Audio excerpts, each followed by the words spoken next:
7 and 1 declares, it says, "Oh, give thanks unto the Lord, for he is good, and his mercy, it endures forever." Oh, give thanks unto the Lord. Sabi nga po natin all the time, sino po yung unang magpapatuto mga kapatid na magpapalayan ng higit ng Panginoon mga kapatid? Hallelujah! At matapang na sundalo. Kasi siya nagawin pa rin lagi ako nandito sa harapan ninyo. Hindi ko lubos akalain mga kapatid na kagabi mga kapatid kasi kahapon pala mga kapatid birthday ko.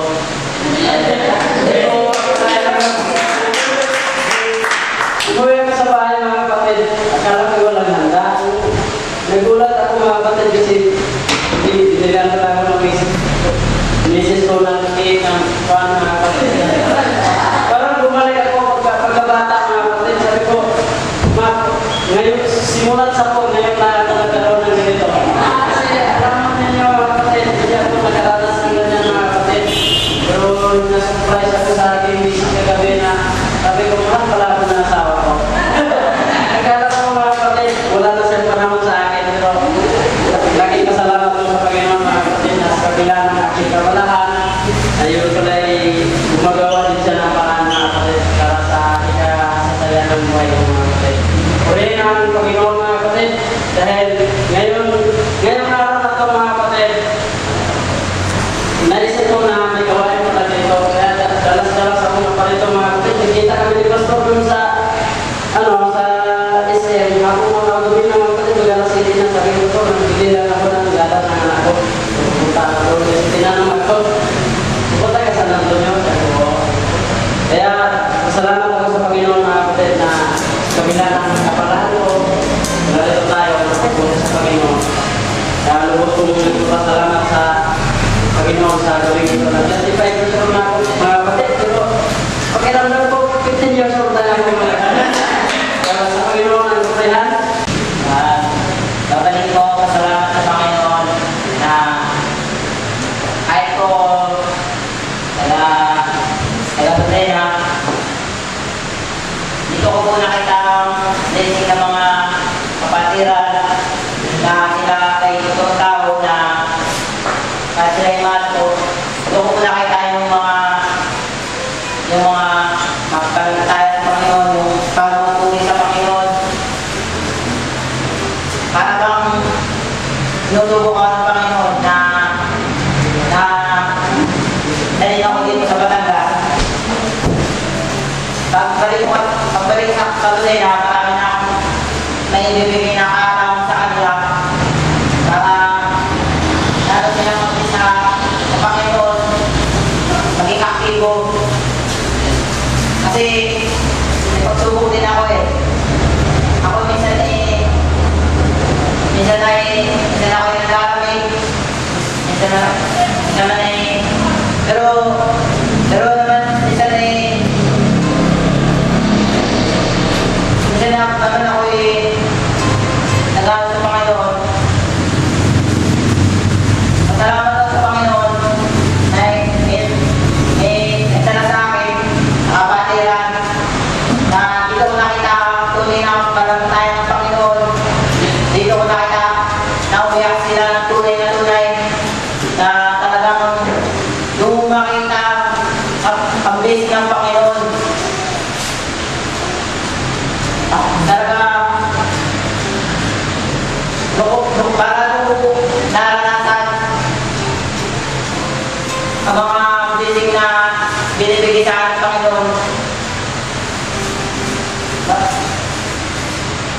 Ako, yung maraming akong blessing, di man ako na sa Panginoon, naging aktibo. Parang baliwala na sa akin.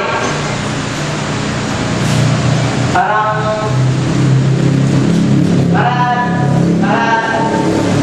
dito ko lang parang nakita na yung mga pinipilis ni Pastora, bago ni Pastor, parang pinipilis sa akin, parang sa dibdib na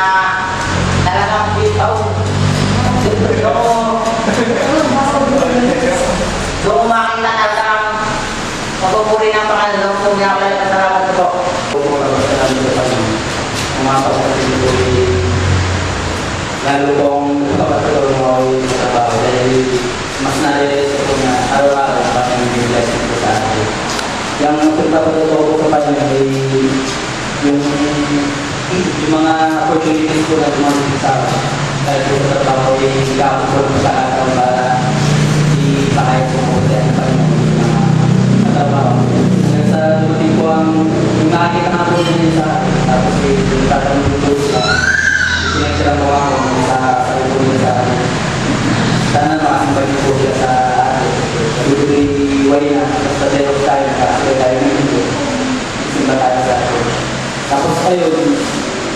Tapos pagkakasan ko sa Panginoon kahit po sa mga believer, kahit po sa mga tamang festival, mga laging devotion na mga sa pagmamanis na. Nung nagpunta po sila ng meeting namin, ay hindi ko po akalain na yung manila namin. Sasabi sa akin, yung sabi ko natin, ikaw ang pepere na. Sabi, parang may na siya, ay hindi pa naman kami yung alam, pero gawin niya lang ako na ako doon ang pepere. Sabi, maganda ka ng habang prayer na mag-tweet ka. Dahil ang district manager natin ay sa mga ating siguro, sir, hindi ko yan mag-start ko. Sabi ko sa akin, go, tapos po on the day, nag-pray po ako bago kami ng meeting. Yung, tapos after prayer, nag-bless po sila, sabi ko, ay maraming salamat sa iyo, maganda ang prayer. Sabi ko, ganyan po talagang dapat tayo mag-pray dito, dapat na nasa ulo, kaya ako ako mas mapagin ko ng Panginoon. Ayun po, yung pagpapasan ko na ako sa Panginoon, sabi ko ako may trabaho. Ayun pa rin pong napagin sa akin. Kahit may trabaho, hindi maaaring para sa mga gawa. Kahit may trabaho, ano po yung trabaho ko. Ang may lahat na ako hindi kayo trabaho ko yung mga mas lahat. Ako yung po yung salamat sa ating Panginoon. Una po yung kalakasan niya, nakakot mga kapatid. Almost isang araw na magawa yan. Hindi ko siya ayos-ayos mga kapatid. At kagabi, tingali na makausang bahay sa paabot ko. Alas hindi ako ang kagabi. At kanina mga mga kapatid ay naayos ko na rin. Ito maghapon yun, naayos ko na rin. Nagpapasalamat ako sa Panginoon sa kalakasan niya. At yung pagpapala niya sa buhay ko na dati-dati mga kapatid, pag ganitong pagula ko, lalo ng pagkakami sa gawa, parang hirap na ako. Parang excitement walang excitement ang maragasawa. Pero ngayon mga kapatid, pag naisip mo yung gawain, naiisip mo rin ang motivation ng kalakasan. At yung mga problema na tinatapos sa araw-araw, pagkaling sa bahay, kailan natin ang ganito, babayaran ng ganito, maubusan tayo ng ganito. Dati-dati mga kapatid, parang gulo ang isip ko na nawawala yung kapayapaan mo. Pero ngayon, hindi man ako magsalita, pero sa isip ko, nandiyan ako. Lalo pa ako nagagawa, naisip ko, yun ang isang paraan ng Panginoon, mga pagkakaroon nila ako ng kalakasan. Sa dalawang mga kapatid, nagpapasalamat ako sa Panginoon. Nung pagpapalik ko makabalik ako sa Panginoon ng mga kapatid. Pati yung mga anak ko, unti-unti na nadala ko sila, nadala ko sa Panginoon. Ngayon sa kasama ng mga kapatid. Si Genesis mga kapatid, nagpaptrabaho na sa Galilee. Itong batang ito, dati-dati naman na mabiyakin din. Pero nung ito makabalik ako sa Panginoon, lagi siyang pinapaalalanan hanggang sa nakakasimba na. Hindi ko akalain mga kapatid na itong batang ito ay nagiging patutok sa trabaho niya. Kasi minsan, siya ay katulad din na pinag-pray siya. Hanggang sa niloloko ko sa mga kapatid, sabi niya pagkatapos siya ng prayer na nung nagtalibat sabi ng mga kasama, magaling na ito, nakakalakat na ito. Hanggang niya, niloloko siya. Pero hindi ko akalain mga kapatid ang yung kanyang ginagawang yun ay nagiging pagpapala sa kanila. Yung linggo mga kapatid, yung dalawa nating bisita na to, At saka, bali, ano niya sa trabaho, manager mo. Nag-resign na siya, pero itong huli ng nakasama kasi. Saka yung isang lalaki natin na nakakita sa bawat na sa kaya Genesis dito kasama, tapos yung dalawa ulit na, basta yung sunod na linggo, dalawa yung lalaki kasama. Bali, lima na sila, yung dalawa, isang limang kapatid yung dalawang babae. Nagpapasalamat ako sa Panginoon na sa kapila ng mga ganung bagay. Nandun talaga yung pagpapala ng Panginoon. Hindi ko akalain na yung mga ginagawang simple-simple na yung mga pakikisama sa kanyang trabaho ay nagbubunga ang mga kapatid. Katulad na ng mga leader ng nakasama natin dito. At ating pag-pray mga kapatid na yung bunga na yun ay magkulit o lumago sila ng mga kapatid. Pag-pray natin lagi na yung ating buhay ay maging patotoo sa iba para hindi man tayo magsalita na ng pamambayo ng mga kapatid. Kung makikita yung buhay natin ay magdadala din natin sila sa atin. Kung baga tayo yung buhay na patotoo para nalalim natin sila sa atin. Kaya nagpupura ko magpapasalamat sa Panginoon sa kabila ng takwalaan, sa kabila ng bago kung ano sa ating pagkakaan ng buhay ay naroon ng kapalataan at kadalahan ng pinibigay sa atin.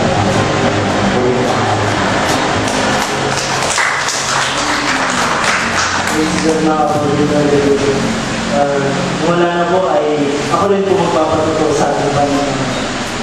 Praise God mga kapatid. Ako rin po ay magpapatuto sa ating Panginoon mga kapatid. Papasalamat po ako sa Panginoon dahil almost 6 months na po ako dito mga kapatid. Dahil 6 January mga kapatid. Sabi ko sa Panginoon parang ang bilis po ng tama mga kapatid. Parang kahapon lang kami pumunta dito mga kapatid. Parang kahapon lang po talaga. Parang ang bilis ng araw mga kapatid na parang hindi ko po mamalayan na 6 months na pala mga kapatid. Salamat sa Panginoon dahil yung binibigay ng kabutihan ng Panginoon sa aming buhay sa mga kapatid ay nandun yung pag-iingat at paggabay, pagpaprovide ng pangangailangan sa church mga kapatid. There are times talaga na nandun yung bigit na nakikita mga kapatid.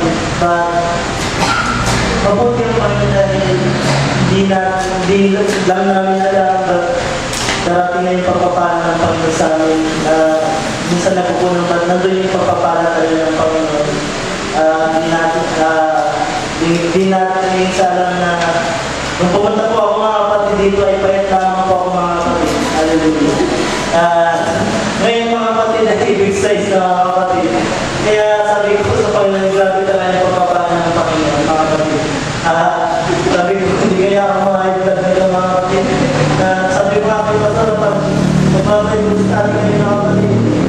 Ang hirap sa mga sasakyan mga kapatid na di ba kahit di pa puno, parang alam namin na okay na pupunta na. Pero sabi ng yung papasakay sa jeep ay kulang pa ng kailangan talaga na tos.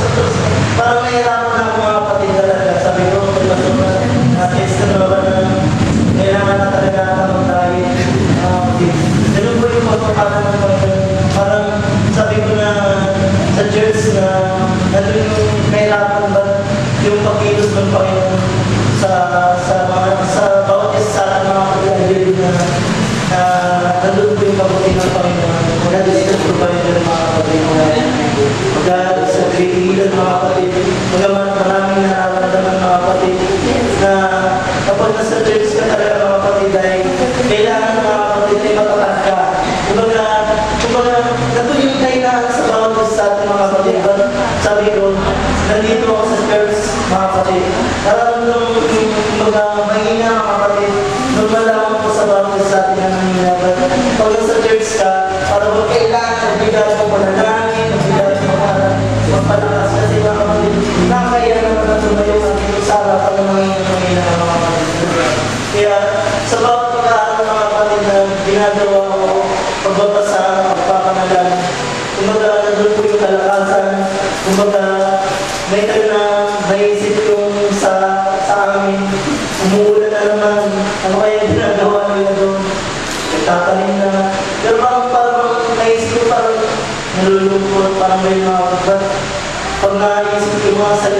Panginoon na binigyan ng Panginoon. Silbi po ito ng kalakasan namin. Kaya mapalala sa bawat isa sa ating mga kapatid na lagi po tayo nag-aaral ng salita ng Panginoon. Bagay po sa ating mga kapatid.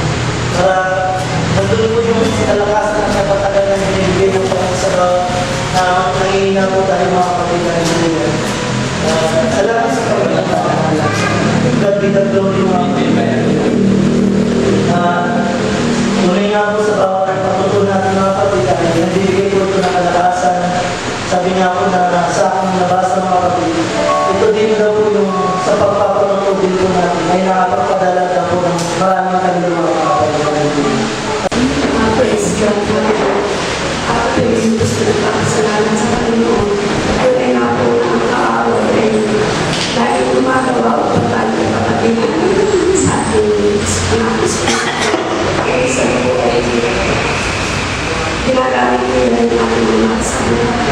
Pakasalamat po ako sa Panginoon dahil hapon po yung mga ako ni Aaron dahil sa 1 month lamang ako sa inyo, nagkaroon ako ng constipation. Dahil po ay 3 days po siya pinagagawin. Basta lagi ko po yung ito. Akala ko lang na pinag-check up po niya sa pagkakali sa ito. Asap ito. At ang aming nilang doktor paraan ay operasyon. Parang pinagkaroon po siya ng bukan po ang life ko na century is from disease commonly known as skin. Yun po ay isa po yung pagbago ng palagay nakakaranas na po kami ng disease. At kung mabasa ko po yung text ni Gaia ay ako po ay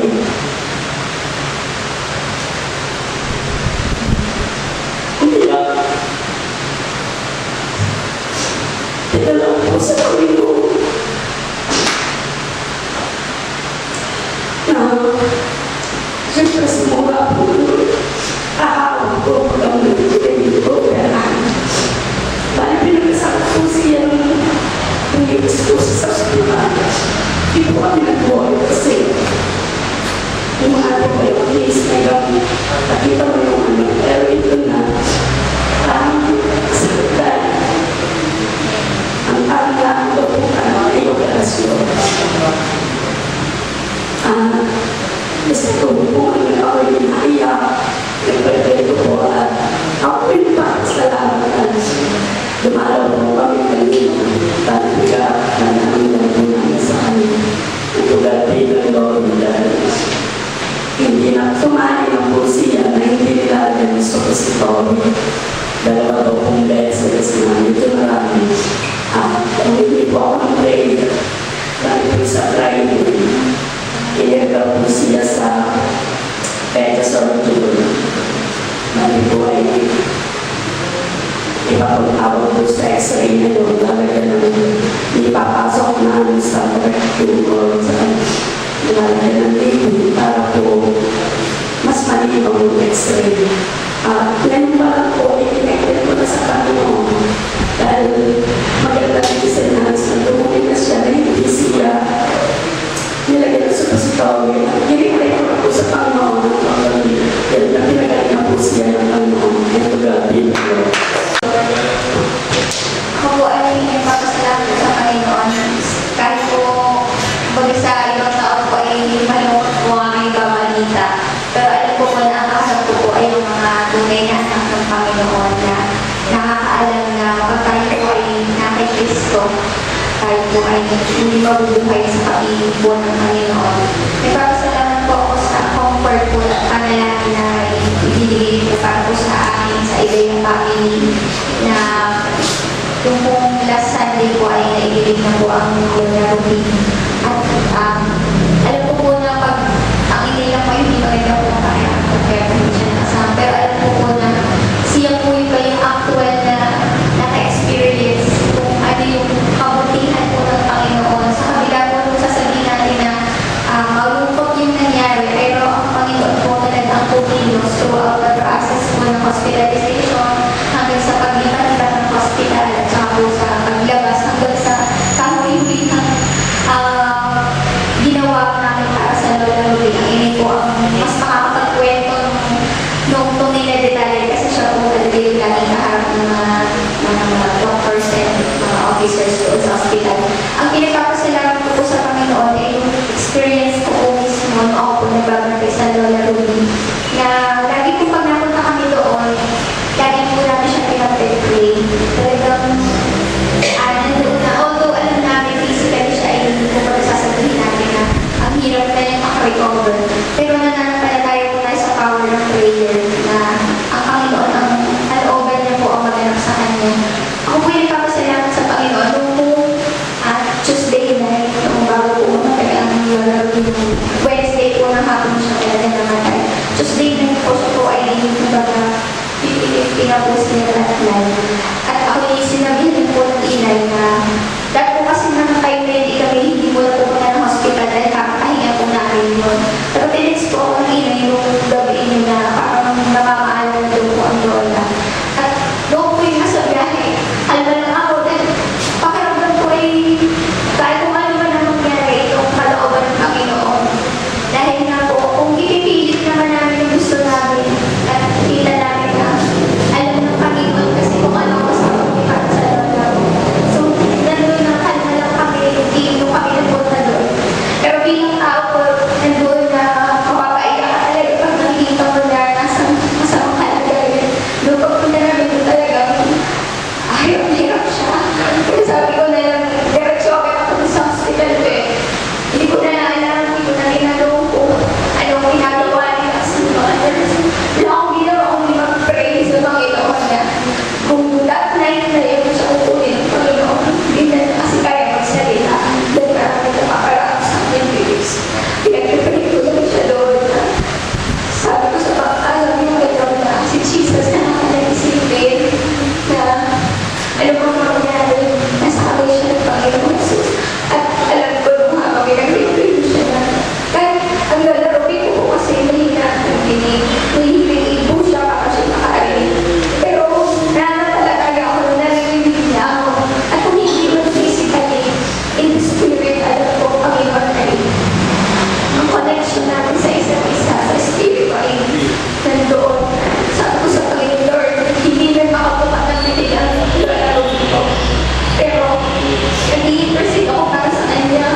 Kung meron man siya na makasalanan na hindi pa na hindi nag-power. Kung may mga bagay siya na hindi pa na isusulit sa'yo. Hindi ko alam kung saan nanggaling yung gano'n. Pag sa isip ko, pero yun naramdaman ko na pag-pray ko kung ako yung bibig na pwede gamitin ng Panginoon para sa lola. At sobra akong lalo na kaya kung nakita ko na parang conscious niya tumutunan ng kanya habang siya pinag-pray ko. At before, nung wala pa siya aparatos, pag nag-pray kami, sasabi niya, hallelujah. Alam niyo na ang agony na sobrang sakit mo talaga. Pero alam ko po na ang Panginoon na yung mas perfect plan para sa kanya. At salamat dahil yung doon nakatunayan na pag nasa point of death ka pala, ang magmamatter na talaga sa mundo ito ay yung relationship mo sa Panginoon. Parang lalo na open yung mata ko na pag si a dying person pala talaga na wala yung anumang natapos mo sa pag-aaral, maganda na ang trabaho mo, may matsyega, may sasakyan ka.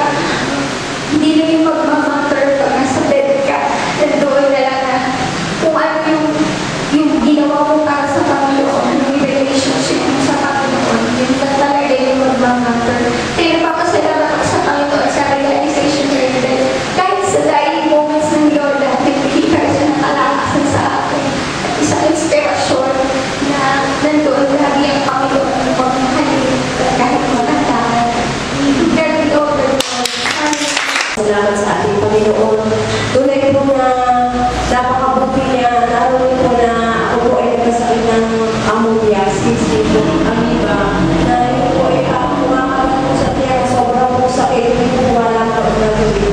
Nagpa-pray, request po ako sa ating pastor at namin po ang tulong ng Panginoon na maraming po salamat sa mga nag-pray, lalo na po kay Pastor Irene, Pastor at sa lahat ng mga leaders na sila sila po ay sumuporta sa prayer.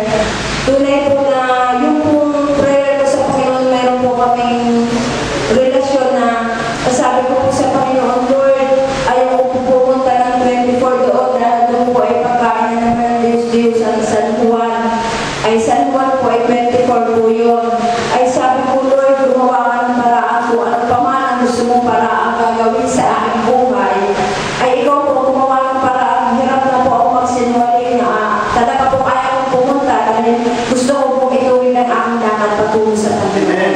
Dahil kung tayo po ay lalakad lang na hindi natin tutuloy ang lahat ng ating mga lakad sa Panginoon, isa-isa ko po pinutuloy sa tulong ng Panginoon dahil kung sa ating sarili po, kahit tayo po ay Kristiyano na naroon po talaga ang tukso, talaga po lagi kang inaatid, lagi kang gusto ka po tayo doon.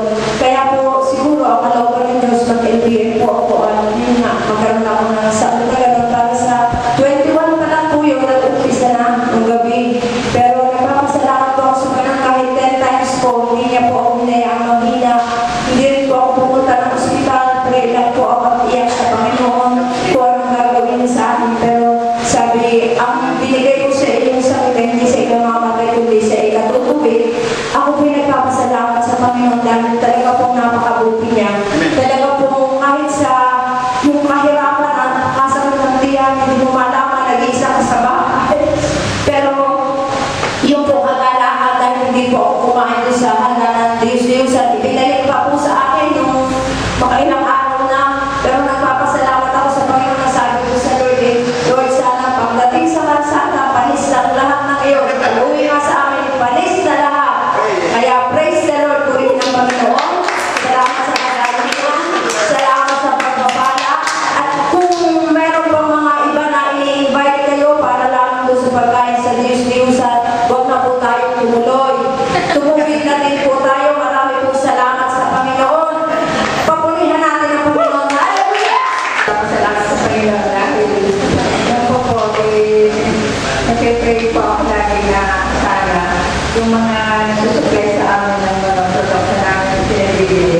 Sana po magkaroon din ako ng makakulat na kagaya nila. At ako nagpapasalamat sa Panginoon dahil sabi ko nga Panginoon, ikaw yung papartner sa aking business.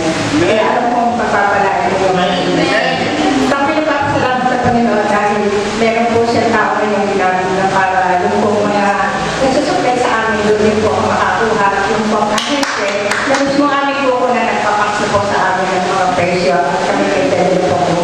Ako po rin po ito sa salamat. Salamat sa Panginoon. Dahil hindi po mga kapatid na naging naalala yung tawag ko. Kasi hindi ko akala nung tumatawag ko sa gusto namin kapatid. Kasi yung lang yung connection.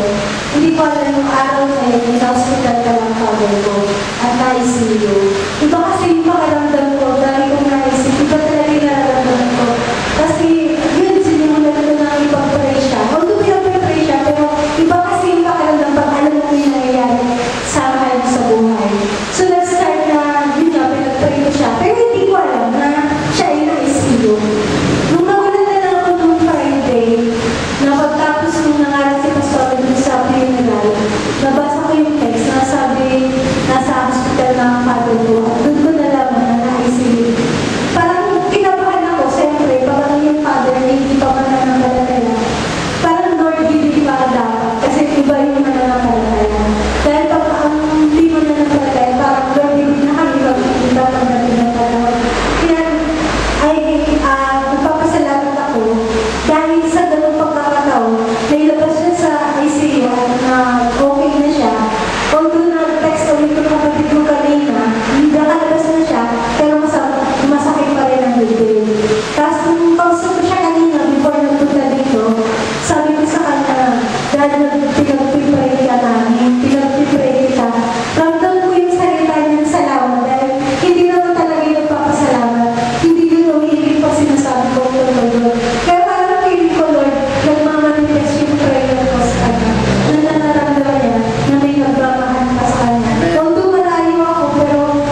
yung project po namin ay may nangyaring aberya, sabi ko po sa ano sir, sabi nga po nila sir nung baka daw papasok pa ako ng Monday, sabi ko kailangan ayusin namin yan ng 2 araw kasi baka hindi ako makalimutan ko din.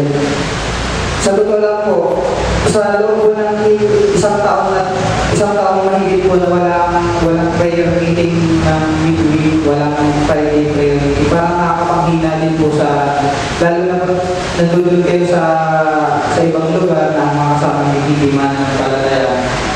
Yung parang hinahanap ng katawan kasi sanay ka na Wednesday, may prayer meeting, nakaset ng buang araw mo na mamaya gabi may prayer meeting. Sa Friday, may prayer meeting ulit. Yung parang hinahanap ko na sana kami dun sa Alabang, may ma-attend na ako ng ganito.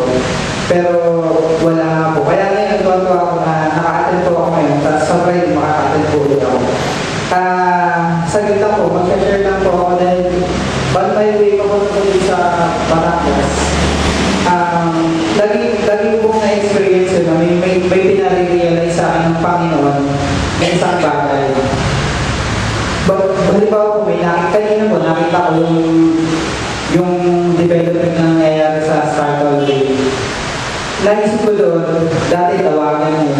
Dati wala kahit anong infrastructure na ginagawa doon. Parang damuhan lang, yung tigang na lupa. Yan. Tapos ngayon, marami nang nagtatayo ng building, may mga highway na. Tapos pinarealize sa akin ng Diyos na parang Christian na yan. Kailangan natin every step of the way, may development tayo nangyayari. Dati, nawagan ka. Tapos ngayon, didevelop ka ng Panginoon para sa isang mas magandang